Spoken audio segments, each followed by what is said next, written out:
우리가 이제 예수님의 이름의 권세에 대해서, 이름의 권세에 대해서 계속 이제 살펴봤는데, 오늘은 그 이제 마무리 마지막 시간으로 이제 영적인 주도권을 찾자.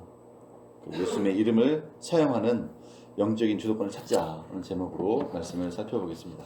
이 영적인 주도권을 어떻게 하면 우리가 잃지 않고 항상 이렇게 우리가 영적인 주도권을 잃는 순간 모든 것을 잃게 되는 거죠. 이 세상의 것도 잃게 되는 거고, 영적인 삶에서도 영적인 질서도 잃고 하나님과의 관계도 잃게 되고 이렇게 되는 거죠. 그런데 오늘 말씀을 통해서 이 영적인 주도권을 어떻게 우리가 찾을 것인가 한번 살펴보기 원합니다. 아멘. 그래서 저희가 계속 누누이 제가 말해왔지만, 우리가 영적인 존재고 영의 존재고, 나는 영이고 혼을 가지고 몸 안에 살고 있다. 이 사실을 한순간도 잊으면 안 됩니다. 내 존재가 영이다. 내 몸이 내가 아는 거죠.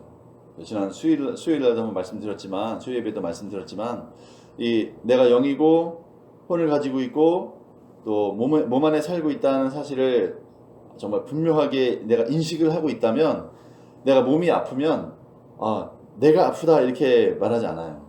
그렇죠? 아픈 건 내가 아닙니다. 나는 안 아파요. 왜냐하면 나는 영이기 때문에. 영은 아프지 않아요. 다만 내 몸만 아플 뿐이에요. 내가 살고 있는 집이 저 똑같은 거죠. 우리의 집에 살고 있잖아요. 집에 예를 들어 창문이 깨졌어요. 그러면 내 눈이 아파 이렇게 얘기하지 않잖아요. 내 집에 창문이 깨졌어. 또 문이 고장나면 우리 집에 문이 고장났어 이렇게 얘기하는 거지. 내가 아파 이렇게 하지 않잖아요. 그죠? 내가 똑같이 내가 영이기 때문에 내가 몸이 아프면 내 몸이 좀 이런 아픈 증상이 있어 이렇게 얘기하는 거죠. 내가 감기 걸리면 내 몸에 감기의 증상이 생기려고 그래. 하지만 내가 예수 이름으로 쫓을 거야. 이렇게 말할 수 있는 거죠. 그다음에 환경도 마찬가지예요. 환경이 정말 힘들고 어려운 환경이 생기면 그때 나는 왜 이렇게 불행하지? 이렇게 말하면 안 돼요. 왜냐하면 그 안 좋은 환경일 뿐이지 그게 내가 아니거든요. 나는 영입니다. 그 환경이 내가 아니에요. 나는 영이고 내 이런 환경에 지금 악한 마귀가 또 어떤 사람들에게 역사해서 이런 환경이 좋지 않다. 하지만 나는 믿음으로 이 환경을 극복할 거야. 이렇게 해야 되지. 나는 저주받은 인간인가 봐. 나는 이런 운명인가 봐. 이런 식으로 나는 이렇게 살다가 죽을 건가 봐. 이렇게 말하는 것은 나에 대한 인식이 아직 잘못된 거죠. 나는 내 생각도 내가 아니고 내 몸도 내가 아니고 내가 살고 있는 집도 내가 아니고 내가 처해 있는 환경도 내가 아닙니다. 나는 영입니다. 아멘. 그래서 이런 영적인 주도권을 우리가 찾아야 되는데, 우리 수요일날 잠깐 살펴봤지만 그 예수의 이름을 권세를 정말 내가 사용할 수 있는 그 척도는, 그 예수의 이름의 능력을 우리가 경험할 수 있는 척도는 그 하나님과의 그 관계에서 온다고 했습니다. 그렇죠? 하나님과의 깊은 관계. 근데 우리가 그 비유를 말씀드린 것처럼, 수요일도 이제 비유를 말씀드렸지만, 이렇게 하나님은 빛이십니다. 하나님 빛이시기 때문에 항상 그 빛은 모든 만민에게 하나님의 빛을 다 비추고 있어요. 그런데 이 사람이 그 빛을 받지 못하는 것 뿐입니다. 그런데 그 빛을 받지 못하게 하는 것은 세상의 어둠의 신들이 우리의 마음의 창을 이렇게 가려놓기 때문입니다. 덮어놓기 때문에. 그래서 모든 열방에 면박이 들어져 있다고 했습니다. 이사야에서 보면. 근데 마지막 때가 되면 그 열방에 들여진 그 면박이 걷어질 때가 있다고 했어요. 그리고 유대인들에게도 사도 바울이 말한 것처럼 이 모든 유대인들, 율법으로 인해서 모든 유대인들에게는 두건이 가려져 있어요. 수건이 가려져 있어요. 마치 모세의 영광을 보지 못하도록 모세가 얼굴에 수건을 가지운 것처럼 모든 유대인들의 눈에는 하나님의 영광의 복음을 보지 못하는 수건이 다 가려져 있습니다.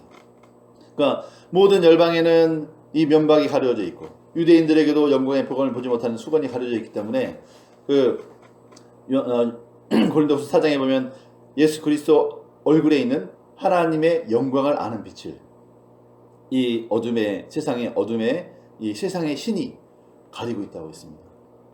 그죠? 그런데 그것을 걷어버리는 것은 누가 할 일이냐? 바로 우리가 할 일입니다. 그것을 우리가 해야 됩니다. 그래서 요한일서 1장 9절에서도 만일 우리가 우리 죄를 자백하면 그는 미쁘시고 의로우사 우리 죄를 사하시며 우리를 모든 불의에서 깨끗하게 하실 것이요.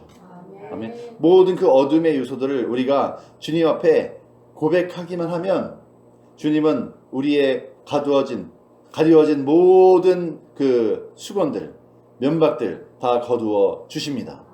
아멘. 그래서 우리가 그 하나님의 영광의 빛을 볼 수가 있게 됩니다. 특히 예수 그리스도 안에 있는 하나님의 영광을 아는 그 빛을 우리가 받게 됩니다. 아멘. 그리고 요한일서 2장 1절에서도 말씀하고 있습니다. 내가 이런 것을 너희에게 쓰는 것은 너희로 죄를 짓지 않게 하려는 것이라. 그러나 만일 누가 죄를 지으면 우리에게 아버지와 함께 있는 한 변호사가 있으니, 한 보혜사가 있으니 곧 의인이신 예수 그리스도시라 했습니다. 사도 요한이 이 요한일서를 쓴 것은 우리가 범죄하지 않고 어둠으로 우리를 가리지 않고 하나님의 영광의 빛을 그대로 다 우리가 깨닫도록 하기 위해서 이것을 쓴 것이지만, 그렇지만 우리가 연약해서 죄를 지을 수 있습니다. 연약하기 때문에 아직은. 그래서 죄를 짓는다 할지라도 우리에게는 아버지와 함께 있는 변호사가 있습니다. 그분이 바로 의인이신 예수 그리스도이십니다. 우리가 그 예수님께 또 동일하게 죄를 자백하면 그는 미쁘시고 의로우사 우리 죄를 사하여 주시고 우리를 모든 불의에서 다시 또 깨끗하게 해 주십니다. 아멘. 이 예수님은 어제나 오늘이나 영원토록 동일하십니다. 아멘. 그래서 우리는 언제든지 그 하나님과의 교제 안으로 들어갈 수 있는 길이 열려 있습니다. 아멘. 그래서 히브리서 4장에서도 우리가 때를 따라 돕는 은혜를 얻기 위하여 은혜의 보좌 앞에 담대히 나갈 것이니라 했습니다. 우리가 그 예수님 앞에 나갈 것을 방해할 수 있는 것은 아무것도 없습니다. 내가 나가기만 하면 누구도 방해할 수 없습니다. 왜냐하면 예수님이 우리에게 나오는 것을 100% 허락하셨기 때문에. 그래서 하나님과 우리의 사이에는 중요한 게 있는데 뭐냐면 하나님과 우리는 아버지와 아들의 관계에 있습니다. 그렇죠?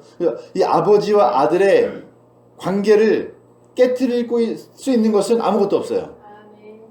우리가 아버지와 아들의 관계를 깨트릴 수 없어요. 이건 뭐랑 똑같으냐면 아들이 아니면 딸이 아버지와 관계를 내 스스로 깨트릴 수 없는 거랑 똑같아요. 아들이나 딸이 부모님에게, 아버지에게 나는 당신 자식이 아니야 이렇게 말하면 아니게 됩니까?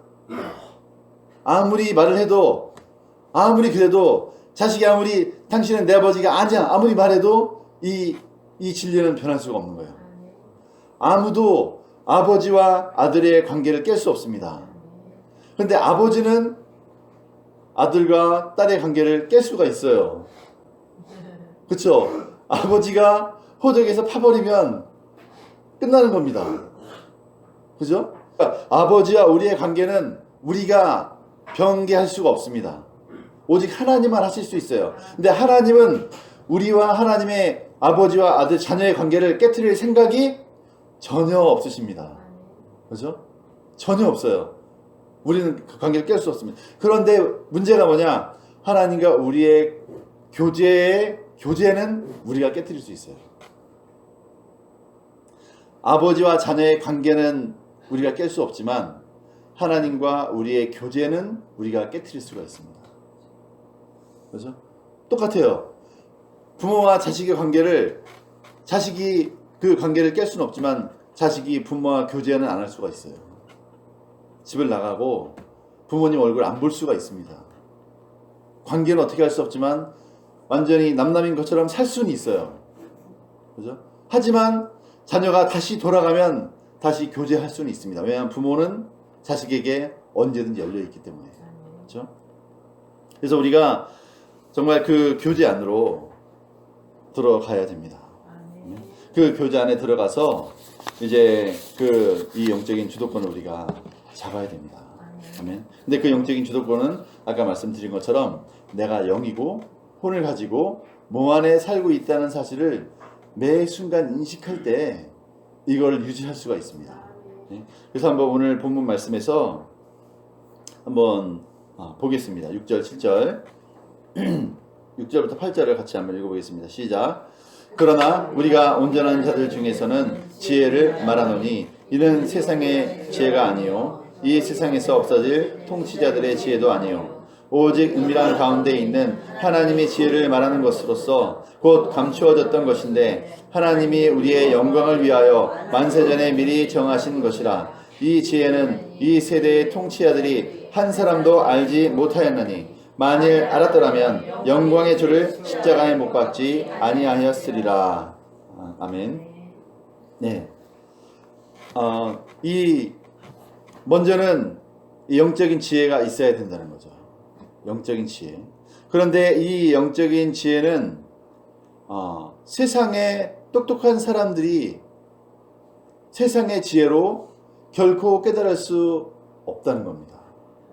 그러니까 사람의 지혜로는 이 하나님의 지혜를 도저히 이해할 수 없다는 거죠. 그래서 보면 세상에 정말 똑똑한 사람들 많이 있습니다. 그죠? 공부 많이 한 사람, 박사들 많고 똑똑한 사람들 많지만 그 사람들이라고 해서 이 하나님의 말씀을 온전히 깨달을 수는 없는 거죠. 전혀 알 수가 없는 거예요. 하나님의 지혜라는 것은 결국은 하나님의 말씀이죠. 이 성경 말씀입니다. 이 성경 말씀을 세상 사람들이 아무리 읽어도 깨달을 방법이 없어요. 이 데릭 프린스라는 영국의 목사님이 계세요. 1940년대부터 90년대까지 활동하신 90년대 초에 이제 돌아가셨는데 그 목사님이 영국 옥스퍼드 대학 철학과 교수였어요. 그 사람은 20대에 영국 옥스퍼드 대학의 철학과 종신 교수가 됐어요. 엄청나게 학문적으로 인정을 받은 사람이죠. 그래서 이제 그 사람이 이제 2차 대전 때 이제 군대 전쟁을 해야 되니까 어쩔 수 없이 들어가서 20대였기 때문에 군대 가서 이제 의무병으로 이제 근무를 하면서 있는데 이제 갑자기 이제 그 사막에 오래 있다 보니까 알제리나 그런 사막에 근무를 하다 보니까 물 한 방울 없고 하루 종일 이 햇빛만 받으니까 피부병으로 완전히 막 갈라지는 거예요. 그래서 아무리 약을 써도 해결이 안 되고 1년간을 병원에 이제 누워 있었습니다. 있으면서 이 사람이 방법이 없으니까 피부병으로 너무 고통스럽고 피부는 막 다 갈라지고 그렇죠? 막 아무리 약을 써도 해결이 안 되니까 고통스러운 그때 이 사람이 결단했습니다. 이제 성경이라도 좀 읽어야겠다. 성경이 있으니까 읽어야겠다. 성경을 읽기 시작했어요. 근데 이번 철학과 교수니까 아무리 어려운 복잡한 철학 서적을 읽어도 이 사람은 다 이해를 하는 거예요. 이해가 되고 다 이해가 되는데 이 사람이 이제 성경을 읽겠다고 성경을 딱 읽었는데 한 페이지를 나가기가 어려운 거예요. 아무리 읽어도 이해가 안 되는 거죠. 아무리 읽어도. 그래서 이 고백이 그래요. 내가 살아생전에 이런 책은 처음이다. 내가 이렇게 진도를 못 빼는 책은 내가 처음 봤다. 그래서 너무 자존심도 상하고 그래서 길을 쓰고 막 이를 악물고 책을 읽은 거예요. 성경을 읽은 거예요. 그러면서 도저히 내 능력을 안 되기 때문에 읽으면서 결국에는 정말 이렇게 하나님 앞에 겸손해지고 결국 나중에 목사가 됐습니다. 이렇게 깨닫고 성경을 읽고 그래서 이 세상의 지혜로는 결국 사람의 생각으로는 하나님의 말씀을 결코 이해할 수 없습니다. 이 말씀을 우리의 지혜로는 세상에 똑똑한 사람도 이해 못하는 것을 우리의 지혜로 어떻게 이해를 하겠습니까? 그죠? 할 수가 없습니다. 만약에 아까 8절에 읽은 것처럼 그 사람들이 그렇게 조금이라도 깨달았다면 이 예수 그리스도 영광의 주를 어떻게 십자가에 그렇게 처절하게 못 박아 죽이겠느냐?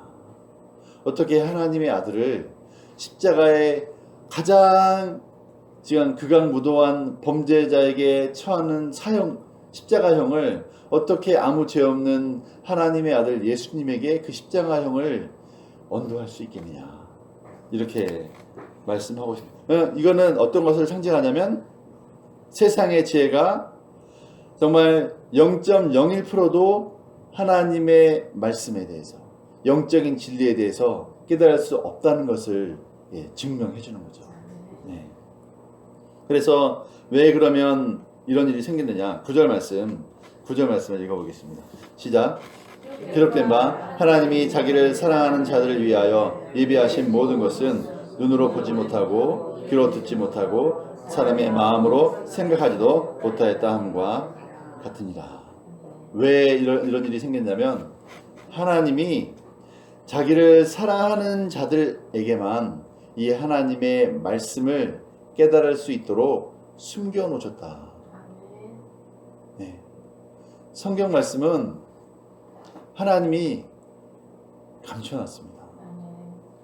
그래서 세상 아무리 똑똑한 사람도 성경 말씀을 통해서 하나님을 만날 수도 없고, 자기 생각으로는, 자기 지혜로는 만날 수 없고, 또 그 유대인들 그렇게 구약의 성경을 알고 정말 모세의 율법을 통째로 암송하고 이사야, 다니엘, 또 이 에레미야 같은 놀라운 선지자들, 또 아브라함이 그들의 조상인 이런 이스라엘 백성조차도 아무리 하루 종일 성경을 공부하고 하는 그 유대인들조차도 하나님의 아들이 이 땅에 오셨을 때 알아본 사람이 거의 없었습니다. 몇 사람 빼고는. 손에 꼽는 거죠. 손에 꼽아요. 그죠? 몇 사람 빼고는 이 예수님을 알아본 사람이 없었어요. 왜냐하면 하나님이 자기를 사랑하시는 자들을 위해서 이 말씀을 숨겨 놓으셨기 때문에, 비밀로 감춰 놓으셨기 때문에 깨달을 수가 없는 것입니다. 그래서 어떻게 그러면 우리가 이 하나님의 비밀을 깨달을 수 있느냐? 10절 말씀을 보겠습니다. 10절 말씀 시작. 오직 하나님이 성령으로 이것을 우리에게 보이셨으니 성령은 모든 것 곧 하나님의 깊은 것까지도 통달하시느니라. 11절 12절까지 읽겠습니다. 시작.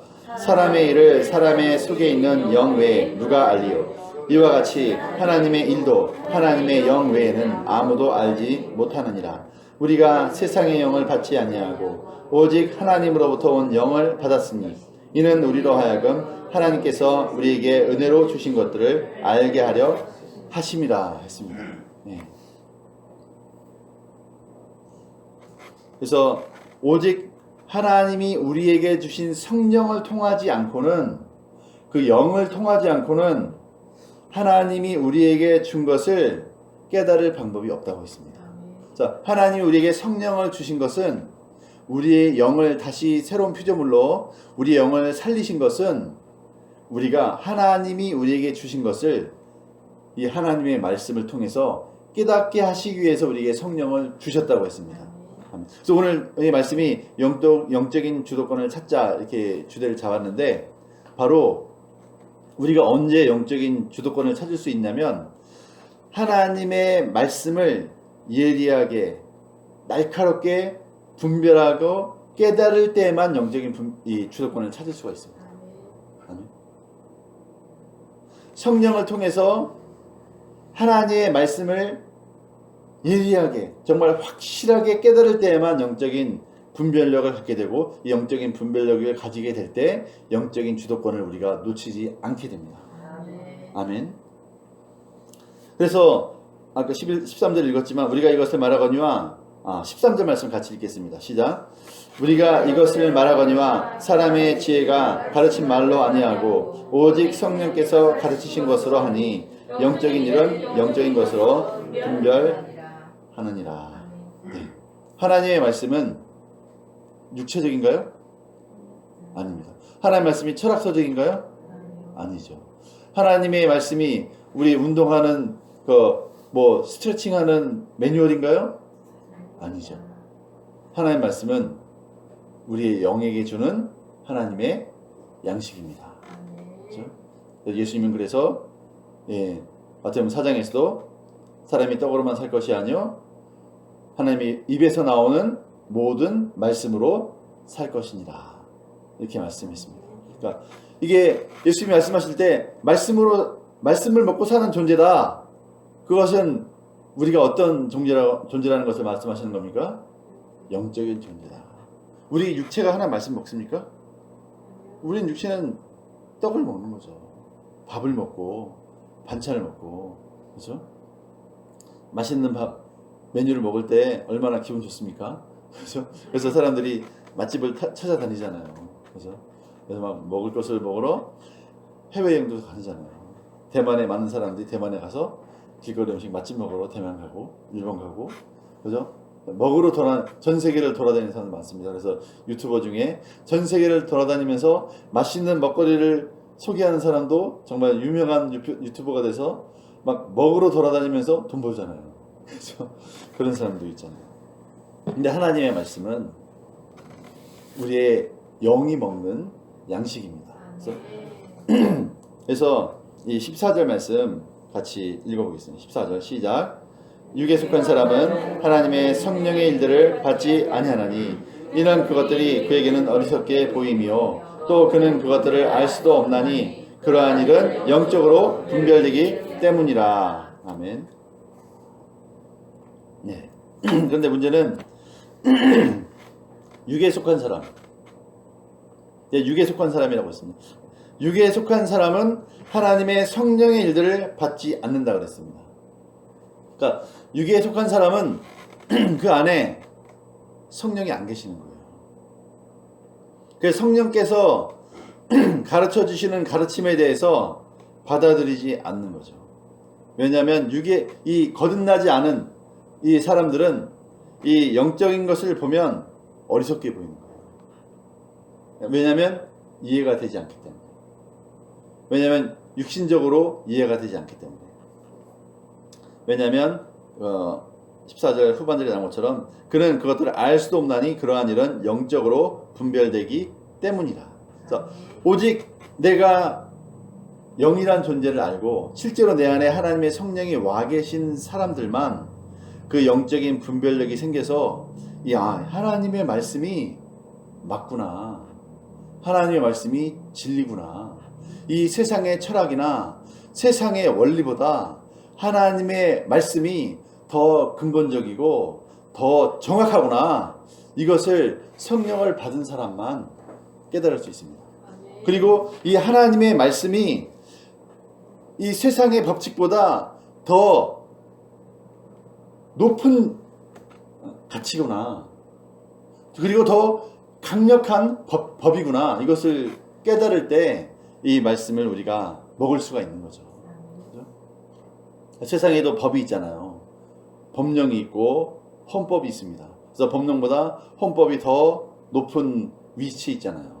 그래서 헌법의 위치에 어긋나는 법은 이제 위헌 소송을 해서 이제 없애기도 하고 그렇잖아요. 기준이 헌법이기 때문에. 그런데 그 헌법보다 더 위에 있는 법이 무엇입니까? 하나님의 말씀의 법이죠. 그런데 이렇게 말하면, 안 믿는 사람들에게 이렇게 말하면 제가 한 말을 받아들일까요? 헌법보다 하나님의 말씀이 더 상위법이다. 이렇게 말하면 안 믿는 사람들이 이걸 믿을까요? 네, 받아들이지 않죠. 이해할 수가 없습니다. 어떻게 이 세상의 법보다 이 하나님의 말씀이 더 상위법이냐? 어떻게 그럴 수가 있느냐? 이해를 못합니다. 하지만 우리가 성령을 받은 사람들, 하나님의 사람들은 이 말씀을 들으면 당연하게 생각하는 거죠. 왜냐하면 하나님의 이 세상의 헌법은, 우리나라의 헌법은 우리나라에서만 적용됩니다. 모든 나라에 적용할 수가 없어요. 그렇죠? 우리나라 헌법을 북한에 적용하면 북한 정권은 바로 무너집니다. 그렇죠? 또 북한의 북한의 헌법을 우리나라에 적용하면 우리나라도 바로 무너집니다. 그렇죠? 중국의 헌법을 우리나라에 적용하면 우리나라도 바로 무너집니다. 그렇죠? 미국의 법을 중국에 적용하면 중국 정권은 바로 무너집니다. 그렇죠? 그 헌법은 그 나라를 유지하는 틀인 거죠. 그런데 이 하나님의 말씀, 하나님의 법은 어느 나라에든지 다 적용될 수 있습니다. 어느 나라, 어느 민족, 그죠? 어느 시대건 이 하나님의 말씀은 다 적용될 수가 있습니다. 아멘. 그렇기 때문에 이 하나님의 법은 가장 상위의 법입니다. 아멘. 그렇기 때문에 우리가 이 하나님의 말씀에 대한 이러한 절대적인 우위, 이 우위를 상실하게 되면 우리가 영적인 주도권을 상실하게 되는 거죠. 그래서 그렇게 될 때 우리는 환경을 보면 두려워 떨게 되는 거예요. 하나님의 말씀이 위에 있으면, 그리고 정말 이 하나님의 그러니까 사실 우리가 하나님의 말씀에 주도권을 갖게 되면 우리는 공격성을 띠게 돼요. 연약하지 않습니다. 우리가 말씀의 주도권을 우리가 딱 붙잡게 되면 하나님의 말씀이 세상 어떤 법보다, 세상의 어떤 상황보다 가장 최상의 법이다, 이런 주도권을 내가 딱 분명히 갖고, 가치관을 갖고 말씀에 대한 주도권을, 영적인 주도권을 딱 갖게 되면 우리는 아주 이 공격적이 되는 거예요. 그래서 우리의 환경이 나를 압도하는 것 같고, 내가 이제 망한 것 같고, 내가 끝장난 것 같지만, 내가 말씀에 대한 주도권을 딱 갖고 있으면 거기서 그 환경을 향해서 우리가 도전할 수 있게 되는 거죠. 오히려 환경을 공격할 수 있게 되는 거죠. 우리가 질병이 생기더라도, 내 몸에 질병의 증상이 오더라도 내가 말씀에 대한 주도권을 딱 갖고 있으면 나는 그 질병을 공격할 수 있게 되는 거예요. 우리가 어떻게, 세상 어떤 사람이 그 질병을 공격할 수 있습니까? 하나님의 영을 받지 못한 사람, 하나님의 말씀이 없는 사람, 하나님의 말씀에 대한 주도권을 갖고 있지 못한 사람은 내 안에 암이 왔다. 암을 어떻게 공격합니까? 못하죠. 병원에 가서 항암 치료를 받는 것밖에 방법이 없는 거예요. 물론 그것이 필요하면 할 수도 있지만, 하나님의 말씀이 내 안에 있는 사람들은 말씀의 주도권을 가지고 말씀으로 그 암을 공격할 수가 있는 거죠. 그렇죠? 그 예수님의 이름의 권세를 가지고 공격할 수가 있습니다. 아멘. 그리고 우리를 정말 짓누르는 그 환경을 우리는 당하고 눌리는 것이 아니라 말씀을 가지고 공격할 수가 있습니다. 나를 공격하는 이 악하고 더러운 환경들은 내게서 떠나가라. 네? 말씀으로 공격할 수 있습니다. 그래서 우리가 닥치는 모든 환경마다 하나님이 주시는 말씀이 있습니다. 그 말씀을 붙들고 우리가 선포하고 공격할 때 우리는 승리할 수 있습니다. 그래서 우리가 이런 말씀에 대한 주도권, 또 이 믿음의 공격선을 딱 잃게 되면 그 다음에 무엇이 찾아오냐면 감각이 우리를 사로잡아 버려요. 우리의 혼의 생각이 우리를 사로잡아 버립니다. 그래서 우리가 아프잖아요. 아프더라도 실제로 우리가 믿음이 없는 사람도 마찬가지예요. 믿음이 없는 사람일지라도 이게 아픈데, 이제 예를 들어서 이제 갓난 아이를 둔 엄마 같은 경우에 이제 아기가 아픈데 아기가 태어나서 아이가 있는데 내가 좀 아프다. 그러면 그 어머니는 내가 살아야 된다. 내가 살아서 이 자식을 길러야 된다는 그런 강한 의지가 있기 때문에 버티며 살아가는 거죠. 그죠? 그래서 이겨내기도 하죠. 그런데 그런 소망이 없는 사람들은 그냥 놓는 거예요. 난 끝났어. 나는 더 이상 살 의미가 없어. 그러면 죽는 거죠. 그죠? 안 믿는 사람조차도. 그래서 우리 믿음 있는 사람도 마찬가지예요. 우리 믿음 가운데 믿는 사람들이 만약에 그 믿음의 공격성을 잃어버리게 되면 감각이 지배를 해버립니다. 그래서 그 아픈 육신의 질병이 나를 압도해가지고 나는 이제 죽었어. 나는 끝났어. 아니면 정말 말도 안 되는 어려운 환경이 나를 덮을 때 나는 이제 끝났어. 이렇게 포기해버리는 거예요. 내 몸에 있는 질병의 고통이나 환경으로부터 오는 어떤 아픔이나 그런 것이 나를 지배해버려요. 그래서 그 환경이나 육신적인 고통이 내 생각을 사로잡아서 내가 스스로 이제 결론을 내는 거죠. 나는 끝이야. 더 이상 소망이 없어. 하고 끝나버리는 거죠. 그래서 나는 영인데도 불구하고 나는 내 영으로서 혼을 지배하고 내 몸을 지배하는 것이 아니라 내 몸이, 내 환경이, 내 생각이 내 영을 지배해버리는 거죠. 그래서 하나님의 말씀대로 열매를 맺지 못하고 이제 열매 없이 이제 인생이 끝나게 되는 겁니다. 그래서 우리가 이 말씀을 붙잡게 되면 이제 단순히 말씀을 통해서 그냥 동의하는 게 아니라 수요일에도 말씀드렸지만 그럴 수도 있겠지 하는 게 아니라 정말 강력하게 나를 둘러싸고 있는 이 모든 환경보다 또 내 안에 있는 내 몸에 있는 질병보다 내 안에 계신 분이 더 크신 분이다. 아멘. 이러한 고백을 우리가 하면서 이 주도권을 놓지 말아야 됩니다. 놓지 말아야 돼요. 그죠? 꽉 붙들고 있어야 돼요. 나는 지지 않을 거야 하고 꽉 붙들고 있어요. 이게 바로 이제 영적인 이제 전투죠.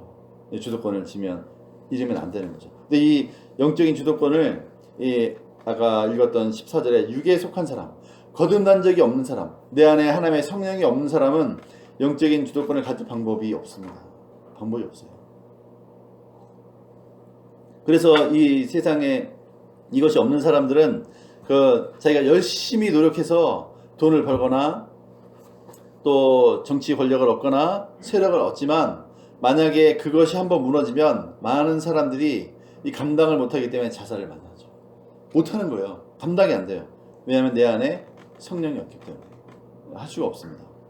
그리고 이제 거듭난 사람에서도 마찬가지예요. 거듭난 사람 가운데서도 이제 이 영적인 주도권을 붙잡지 못하는 종류가 두 가지가 있는데, 하나는 뭐냐면 영적인 미숙함이에요.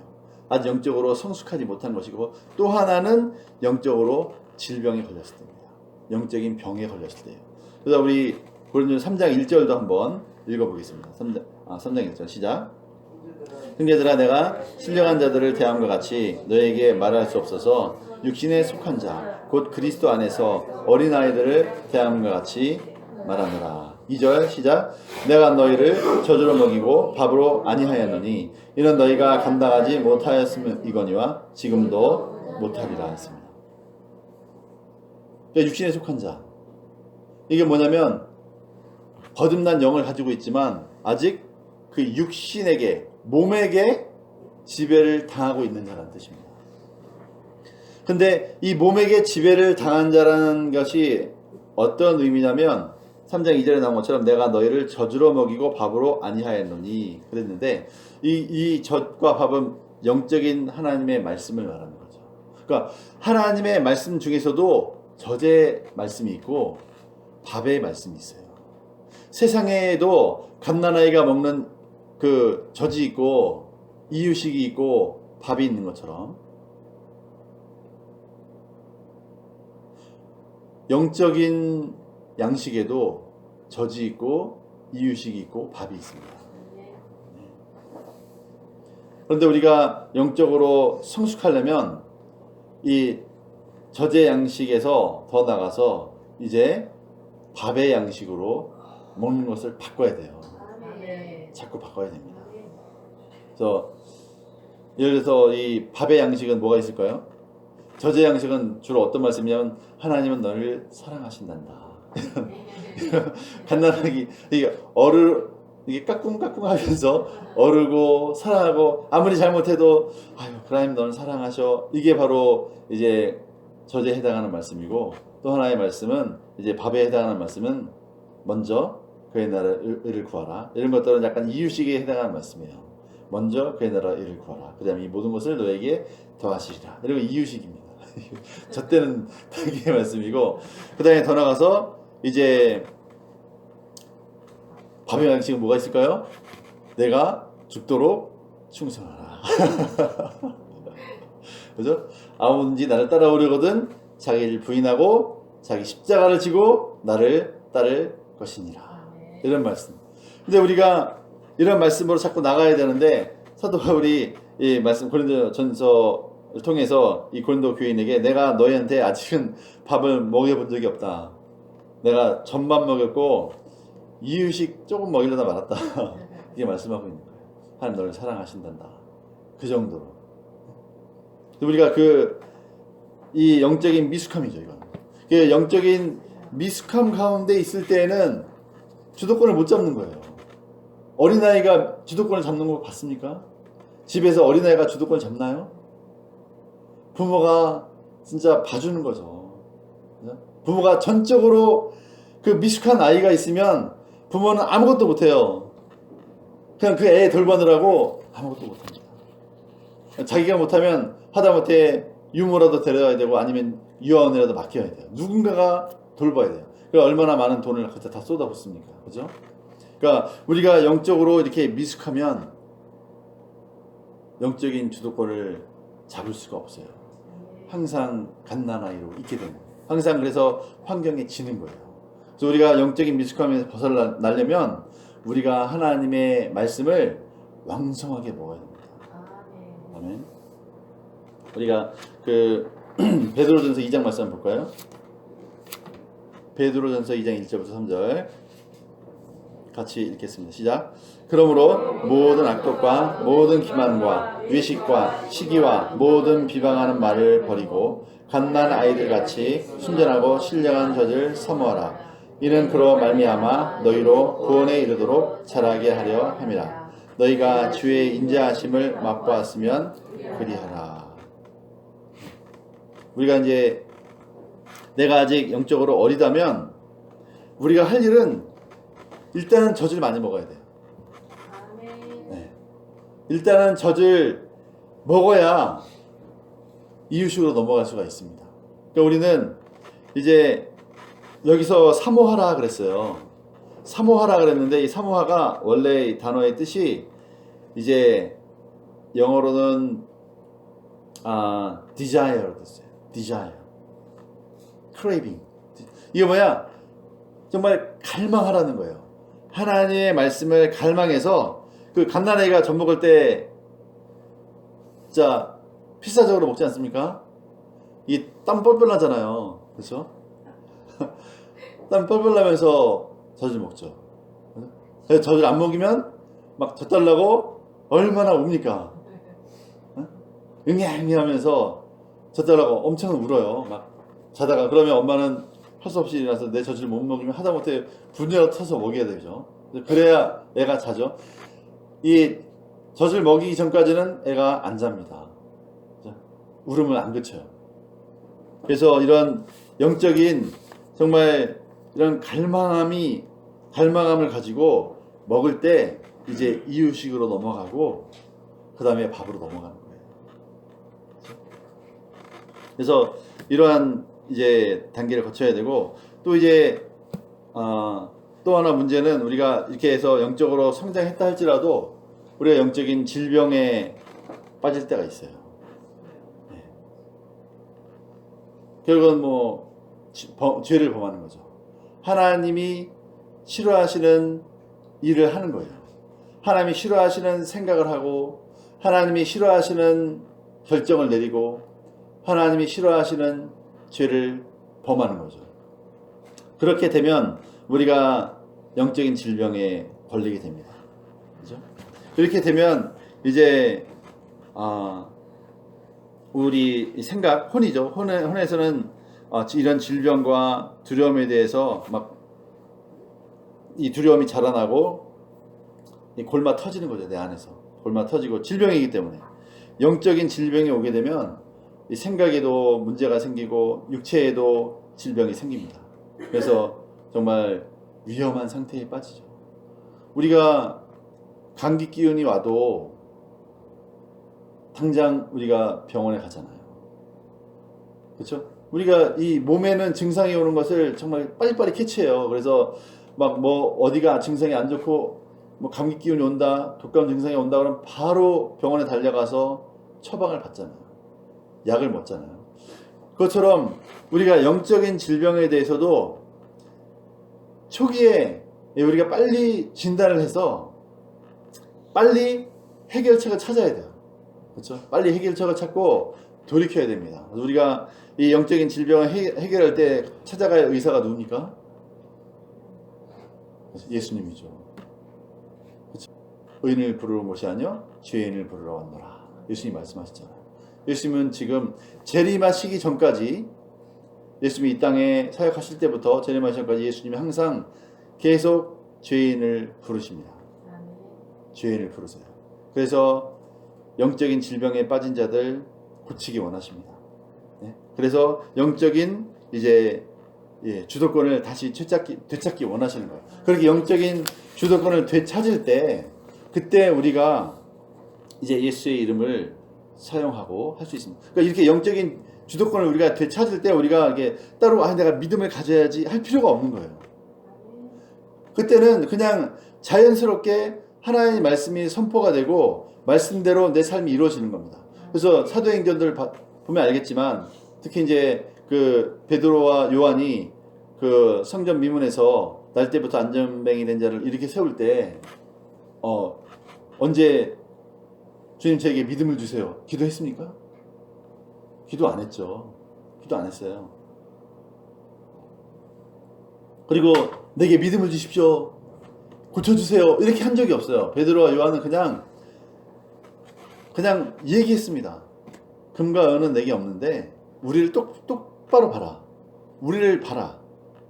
금과 은은 네가 달라고 하는 금과 은은 내게 없다. 하지만 내게 있는 것으로 내게 주는데 나사렛 예수 이름으로 일어나 걸어가라. 뭐 믿음을 달라고 요구해 본 적이 없습니다. 그 마가복음 9장에 나오는 것처럼 예수님이 돌아가시기 전에 그때 제자들은 정말 믿음이 없어가지고 우리에게 믿음을 주셔서 이렇게 막 예수님이 또 이제 그 무화과 나무를 저주했을 때 무화과 나무가 뿌리로부터 마른 것을 보고 정말 놀라가지고 주여 이 주님께서 저주하신 무화과 나무가 뿌리부터 말랐나이다 이렇게 했을 때 내가 겨자씨만한 믿음만 있으면 이 산더러 바다에 던지우라면 그대로 될 것이다. 내가 말한 대로 될 것이다. 이렇게 말씀하십니다. 그때 그 제자들이 우리에게 믿음을 주셔서 이렇게 얘기했잖아요. 우리에게 믿음을 주셔서. 그때는 이런 믿음이 없었어요. 그런데 그들에게 무엇이 왔죠? 성령이 왔습니다. 안에 성령이 오시고 이 성령을 통해서 말씀을 깨달은 거예요. 그렇죠? 하나님의 말씀이 그들의 영의 양식이 된 거예요.